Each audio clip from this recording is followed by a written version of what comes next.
নিয়ে যাবেন কিনা জানি না, কিন্তু বাকি যারা আছেন বিরোধী তাদেরকে এইগুলো ডকুমেন্টগুলো সাবমিট করতে বলতে হবে। সাবমিট করুন। দেখুন না, এই যে যারা ফুটানি মারছেন দেখুন তো, চোখের সামনে বড় বড় পোস্টার করে টাঙিয়ে দিন।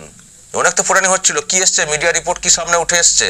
হ্যাঁ, গল্প, এসব গল্প কথা নিজেরা প্রত্যেকে স্বীকার করছেন এটা গল্প কথা।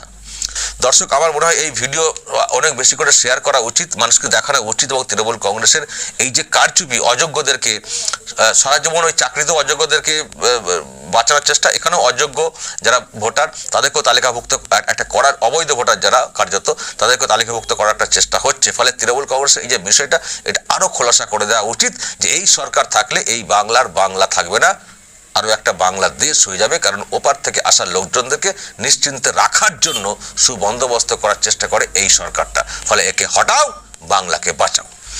দর্শক, বলবেন যদি আপনাদের এই নিয়ে আরও কিছু বলার থাকে অবশ্যই বলবেন কমেন্ট বক্সে, এবং নজর রাখবেন আরামবাগ টিভিতে।